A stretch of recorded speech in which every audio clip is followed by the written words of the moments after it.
Alright, we're starting a new project in this shop. I always planned on videoing my other build.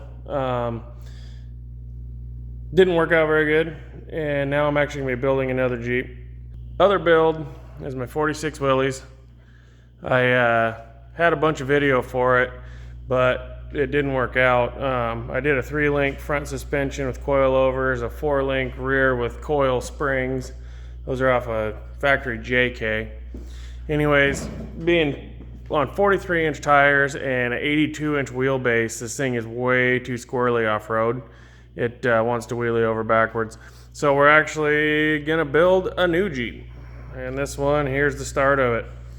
We got some F250 axles, Dana 60 rear, high pinion 44 front. It's a 48 CJ2AU tub and windshield. And I'm getting rid of the CJ5 frame that was just sitting on it. It was never bolted to it. Got a few more random parts over there. Plan for this build is to stretch it either somewhere between 30 and 36 inches. I haven't quite made up my mind yet to be able to get a wheelbase that's long enough for the 43-inch tires. Those tires will be going on this Jeep. That one will be going back down on 40s. So anyways, this is where we're at. I think I'm going to start with cutting the body in half, getting my stretch on it. I'm going to be adding another doorway into each side, so it will be a crew cab, and then I will not have a back seat between the fender wells. So that'll be plenty of work. That pile of iron over there on the floor is actually the new frame. It's 2x8, 3/16 wall. That was the thinnest wall I could get. That'll be for the center section. I did that, so these bodies are only 18 inches tall, 20 something to the cowl, but there's no room to fit drivetrain under them. It pushes your drivetrain out the bottom so far that it runs into your axles, and that's why that Jeep has to be so tall to be able to fit everything. So we're going to build a taller frame on this one to space everything down where I can fit the drivetrain under the body a little better and get our weight down and get a lower center of gravity. So yeah, it'll be 2x8 for the main beams, and then 2x4 for cross members and front and rear arches, all of that. Engine wise, up in my loft, I've got a 5.3 LS that I've already fired on the stand. I have a 4L80E up there, and then I'm looking for a 241C transfer case with 32 spline input to put on that. For now, I don't have the money for the lockers and gears, so I think these are 410s, and that's just what I'm going to run. I have a set of wheels they're 8-lug wheels, 17-inch to fit those tires. I've gathered a lot of the parts, but I'm still missing a lot. So this is going to be one of those big projects. All right, starting to lay out our new frame. This section here will actually be 2x8, but I had already cut my strips to 4-inch wide, so trying to figure out exactly how I'm going to do it, but that's the shape that I'm going for. I just got to figure out how the hell to miter my ends correctly, because I suck at doing that.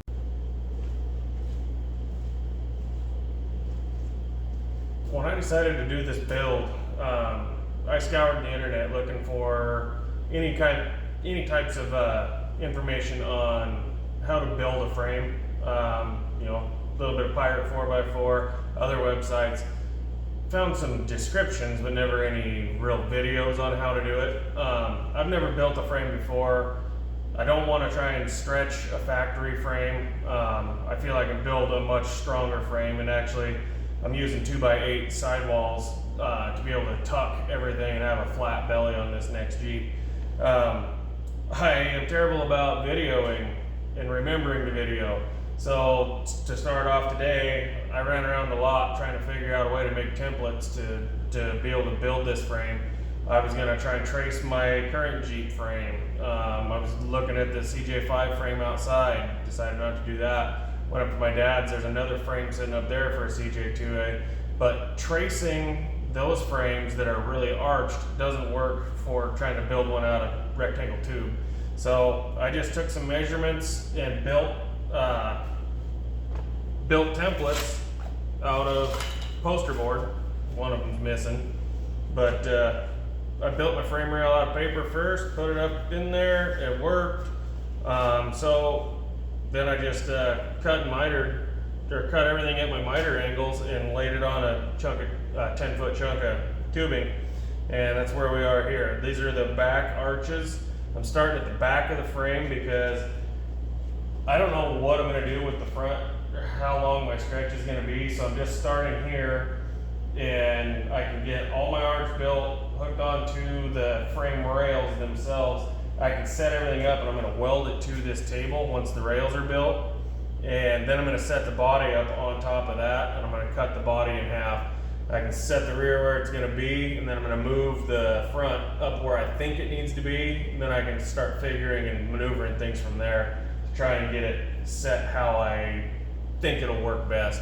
I'm going to be doing probably 32 inches in the cab, adding making it a 4-door, a crew cab. And then I'm going to have to add, I think, probably 3 inches in the nose. I'm building tube fenders, so that doesn't matter to me. I can build them any size.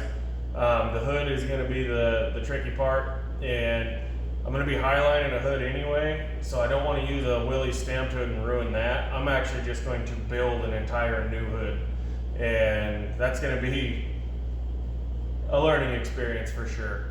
So that's where we're at right now. I got all my pieces cut. I'm going to do some tacking, try and get these rear arches matched up as best as possible, and then I'll work on setting the rails up and getting them tacked onto that and see how it looks.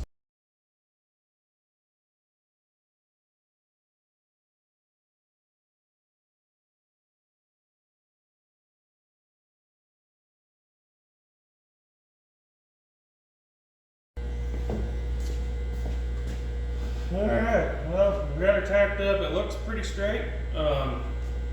Wanted to check it with a straight edge and see.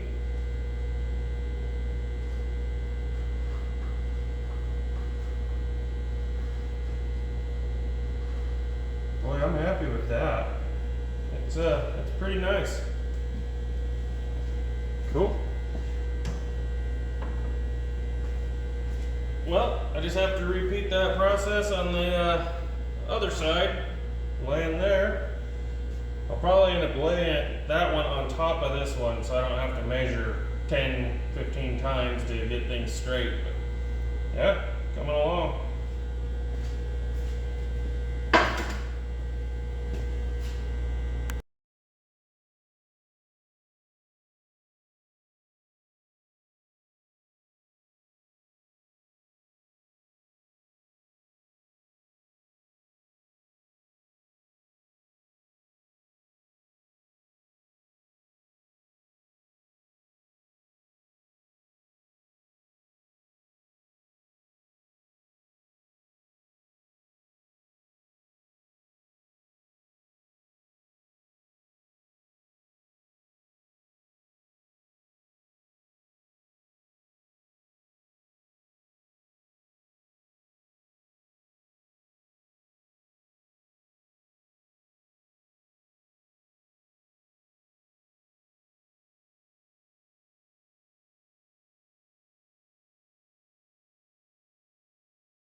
Alright, so we got a bunch of tacks. Nothing's welded at all yet, but we are level. I threw a 4-foot level across the rails here. It's level both ends. I'm really happy with that.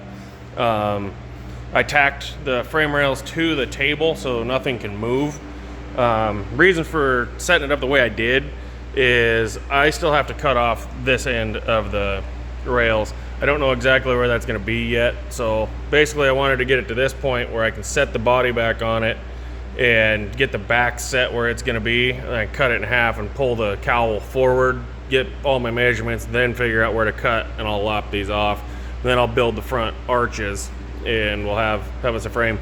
Factory frame on these Jeeps is really narrow. It's hard to fit components underneath them, and I can't remember how wide it is. I think it's 30 inches.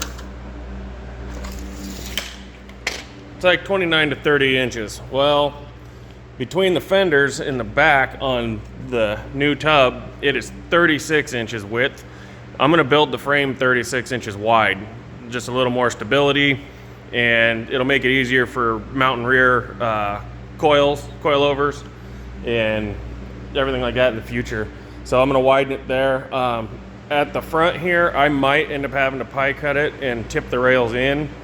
I do not know that yet, so that'll be coming next, but I got to get the body on there first and then figure out my engine bay. The engine bay will probably end up having to be about the same width as factory frame, so we'll cross that bridge when we get there.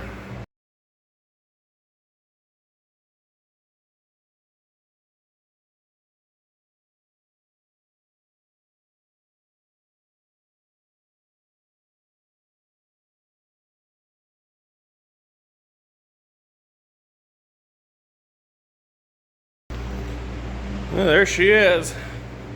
Still got a little tension on the straps. It actually doesn't want to tip over, but better safe than sorry. So we'll keep it strapped until I get that cowl cut and moved forward and get some weight on the other side of that table. But my frame width actually fits really nice in here, side to side. I nailed it on the back. It's just right there. This one here kicks up just a little bit. I'll split a couple tacks and tip it down. But we're sitting really well on that frame, and I'll be able to cut and move that forward 32-ish inches, and then I'll figure out where I'm gonna hack the frame off and build the arches, and we'll figure out our width at that point. I'd love to keep it full width, but I think I'm probably gonna end up having to step the 2x4 inside of the frame rail and get it back to about factory width. It'll actually still be 2 inches wider, but I think it'll fit just fine that way. So